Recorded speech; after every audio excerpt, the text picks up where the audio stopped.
Good morning, everyone. My name is Martha Clement, and welcome to my channel, Embracing the Supernatural. I'm the author of Embracing the Supernatural and the Paranormal Phenomenon with Developing Your Psychic Abilities. I would like to talk a little bit about the supernatural. A lot of people are afraid of the supernatural, and they just will not acknowledge it. They ignore it, push it out of their minds, and either discount their actions that have happened in front of them, or they run from that because of fear. I was one of those people that used to run from the fear. Excuse me. When I was a child, I used to bury myself underneath my covers at night so I wouldn't have to see the spirits. That didn't work because through the day I still seen the spirits. It didn't matter where they were or who they were. A couple of times in the old farmhouse that we used to live in, there used to be this older couple that used to farm the property. After, I assume, both of them passed away, the wife and the husband, whoever owned the farmhouse went and rented it out to my father. My father lived in the country a good part of his youth and wanted to return to the country. So we were living in this old farmhouse, and we had one room downstairs in I assume it was the dining room. We used to have all our toys. We made it into a playroom for my sisters and my brothers and I. We were in there playing one day, and I seen this old lady there, or elderly lady, I should say, and she was furious. She didn't want us in that room or in her house either. So what happened, I was scared. I ran out of the room and told my mom that there was a woman in the playroom. My mother did not believe me. Or if she'd seen the spirits around the house, she did not acknowledge it. I'm not sure if my mother had any psychic abilities, but I'm thinking that she had. So she told me to quit being silly and go and play in the room with the other children and not to say anything to them. So I went back to the room, and the old lady was not happy. So there was another time, many times I assume, going into that playroom, I'd see the elderly lady there, and then her husband, I would see him outside walking down the laneway around the crops. He would come out to sit on the veranda or walk back and forth with peace. He was not happy that we were in that house. So I would say to my mother when I'd hear the footsteps and that, without looking outside, that Daddy was home. My mother would look at the clock and says, "Don't be silly, it's too early for your dad to be home."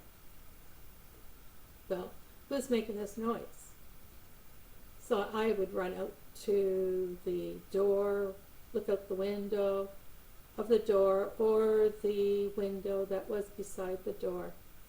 And I would see this elderly man dressed in denim coveralls, back and forth. I'd tell my mother, "There's a man on the veranda." She would look, she says, "There's no one there." But I could see this man. So if I could see this man and she couldn't, I couldn't figure out what was going on. Or when I was talking to people and I relayed messages or told my parents about having these conversations with other people, my mother and father did not believe me. Either they did not believe me or they did not want to acknowledge it. I don't think my father was any stranger to the paranormal world because his sister had psychic abilities. I'm not sure about my grandfather or my grandmother, but my aunt did. And my father, he never said anything if he had psychic abilities. So I didn't know where to turn. I was told that from other people, not necessarily my parents, that I was lying, there was no one there, and quit telling stories. My parents would tell me that the same thing, no one's there, and quit telling stories. Well, that's the way it goes when you're a child. Nobody will believe you. And if you talk to many of the other psychics out there, or read their books, or listen to them on YouTube, this is the way that they started out on their psychic adventure. Being terrified, not knowing what was happening, seeing people that the other people could not see, hearing people that they could not see. So throughout the years, the same thing happened, and I was so terrified in my teenage years that I was thinking I was unstable or going crazy. I didn't like that feeling, so I pushed it away. Well, after many years being told as a child that there's nothing there, and there is no such thing as ghosts, so you have to push it out of your way and try to control the fear. That's what I did. When I became a teenager, things got more and more noticeable, frantic. They bothered you. You thought that you were not, or you were losing your grip on reality. And after a while, you just push it out of your mind, ignore it. Do your best to go on from there. And that's what I did. Until I hit my 20s and things were happening again. More intense, more rapidly. I wasn't sure what to do with it because I was a mother alone with 2 young children because my husband and I split up and were going for a divorce. So I did not know what to do with it. So I went and took books out of the library and started to do research on it. If I wasn't going to find the answers from people that I knew I had to go to the library and do some research. Well, one night I put the children to bed and they were sound asleep, and I was reading in bed some of these books from the library and doing research. I got tired and I thought that I was seeing things. I felt strange things going on. And so I closed the books, more or less, not because of being tired, because I was starting to get frightened. So I put the books away and I got in bed and I said my nightly prayers and went to sleep. Well, sometime throughout the night, something happened. I either had an out-of-body experience that my soul was up and was being forced to crawl up the walls and the ceiling. When I seen this, I realized what was going on. I started to pray. I was praying so desperately desperately for this, whatever it was, to go away. So through my prayers, I was praying naturally in English, and then all of a sudden I knew with the intense asking God for help, with the intensity of what was going on, and I received the help. I was praying in a different language, something that everyone in this world is not accustomed to or can speak the language, because it is so ancient. It was Aramaic. So the pressure on my chest started to ease, and finally I was settling down, and then I was able to go back to sleep. The next morning I went and called my aunt and told her what happened. She told me to take those books back to the library and pray to God for help to take the evil away that you let in while doing your research. Not knowing any better, I went and did what my aunt suggested. The books went back to the library, and I was praying and asked God to take away the evil that I let in. I had a Catholic priest that stopped by the house, basically to bless the house and ask her. I think this was around the time my daughter was going to go to school.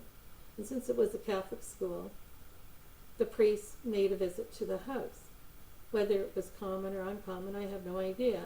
The priest showed up at the door and asked me if I, a few questions, started to talk.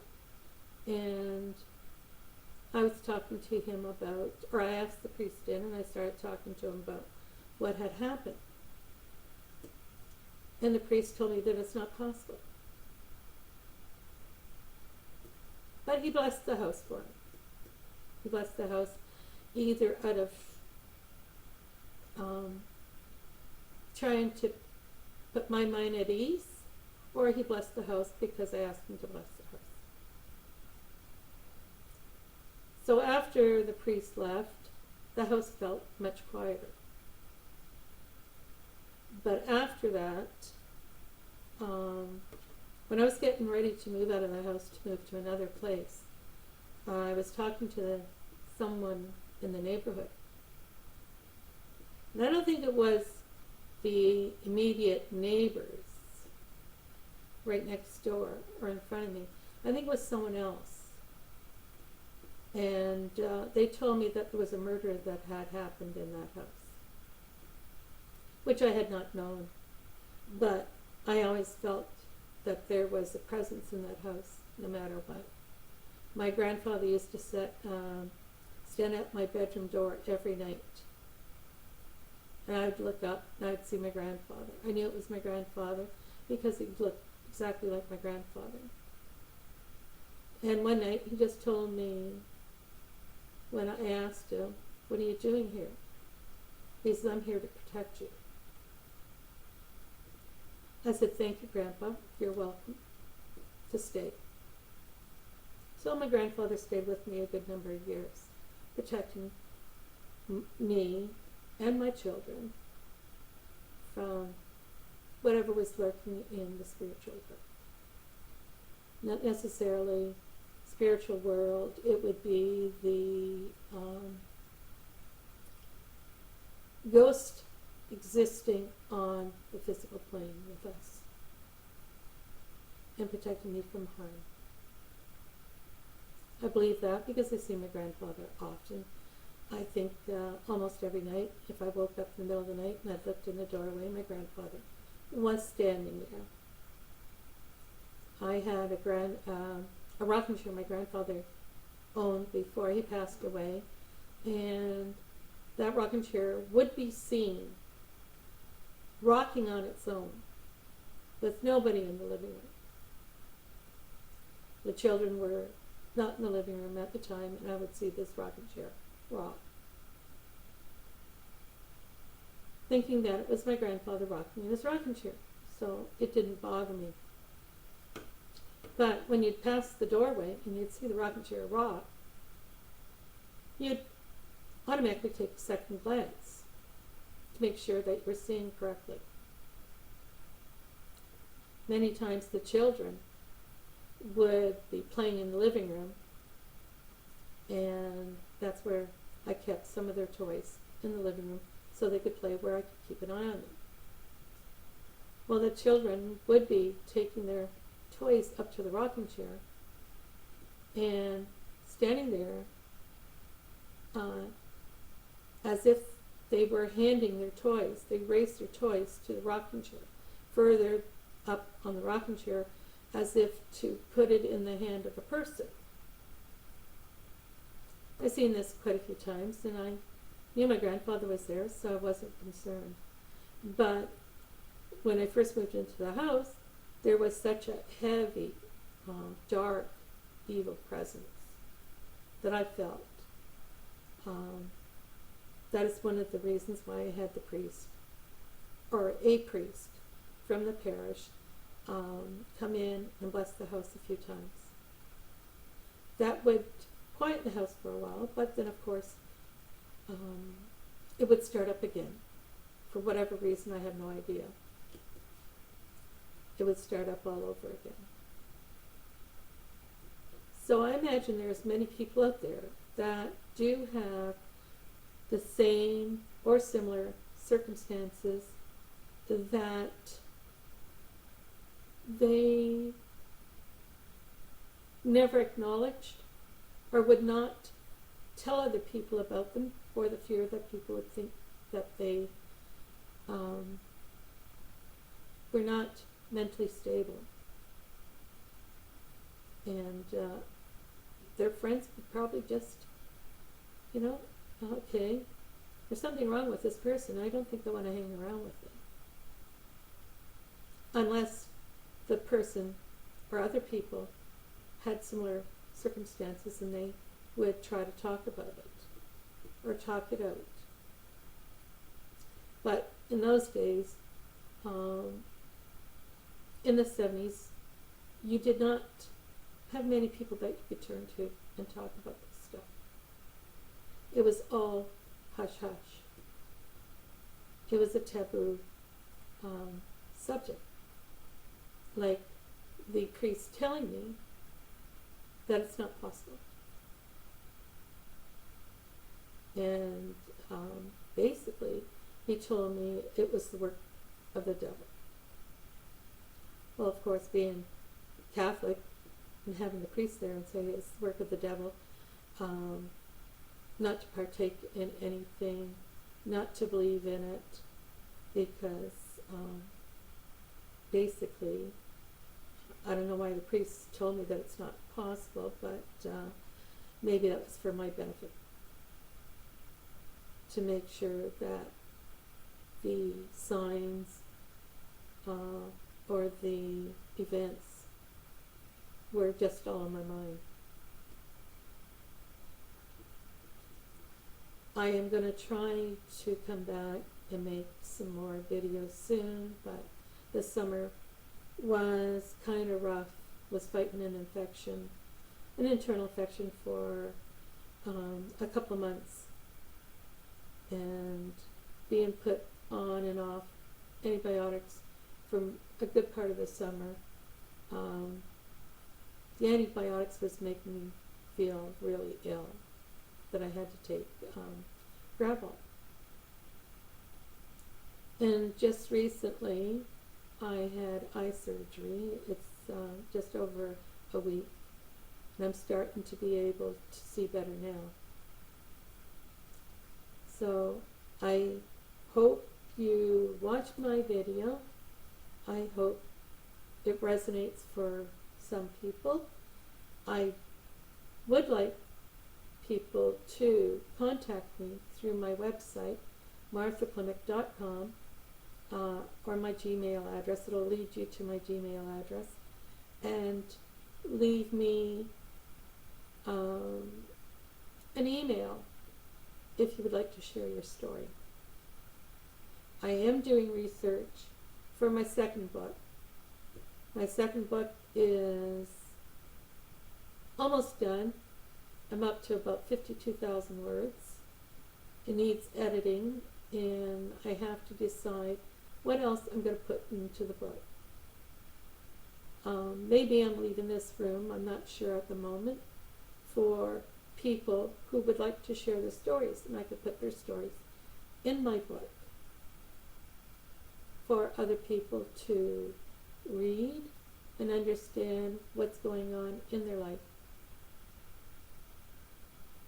So I am going to try to come back more frequently.